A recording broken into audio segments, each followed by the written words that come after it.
According to The Independent, every single day the world consumes 300 tons of caffeine.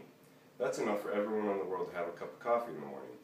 Most people need a little pick-me-up in the morning, and a lot of people turn to coffee. I am an avid drinker of both coffee and energy drinks. I use them for that little extra boost I need to stay awake during class, and to finish my homework late at night. I'm not the only one. There are people all over the world who pay more for a 12-ounce coffee than they do for a gallon of gas.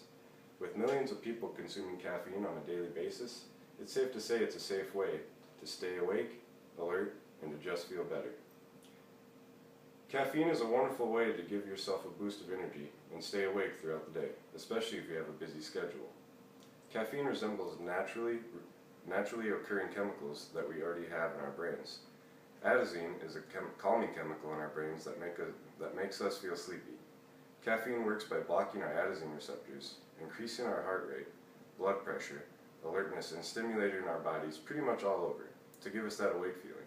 So basically, it merely tricks our brain into not feeling tired. People all over the world love the feeling that caffeine gives them. Caffeine is the most widely used psychoactive drug, so there must be some truth to its effects. It can't just be that most caffeinated beverages are delicious. Caffeine itself does have a taste, but it is mostly bitter. When added to other things though, it becomes a great treat. Caffeine releases dopamine in your brain, which controls your happy levels. Doesn't that sound like a great way to start your day? Now, caffeine can keep you awake and keep your mood up, but what else does it do to your body? Caffeine has its effects on the body. It also has some negative effects, but they are nothing to worry about because it is mostly nothing serious. Millions of people consume it on a daily basis with no negative side effects. The average intake in America is about 200 milligrams a day. An excessive amount of intake would be around 500 milligrams a day. That can start to cause health problems like anxiety, restlessness, insomnia, muscle twitching, gastrointestinal disturbance, and a rambling flow of thought and speech. So you might be able to tell if someone has had too much caffeine if they're all jumpy and won't shut up. Now, caffeine takes about 15 to 45 minutes after ingestion to peak in our bloodstream, but caffeine has what is known as a half-life. This is the time it takes for its level to halve. It takes about 5 or 6 hours for it to reach this level. This explains why a lot of heavy caffeine drinkers are constantly pouring their drinks in their face. They need more caffeine to feel the same level of stimulation throughout the day. This leads us to caffeine addiction. Caffeine is slightly physically addictive, technically, but it isn't going to give you the same withdrawal symptoms as nicotine or cocaine. You're going to get a little headache and a little cranky, but I promise the symptoms will be gone in a couple of days. Caffeine may feel like an addiction, but it is more of a dedicated habit, because it doesn't necessarily meet the criteria for the scientific definition of addiction. Unlike cocaine, caffeine doesn't pose a threat to society. That being said, my friend who drinks 2 liters of Mountain Dew a day in between shots of espresso, is he at risk?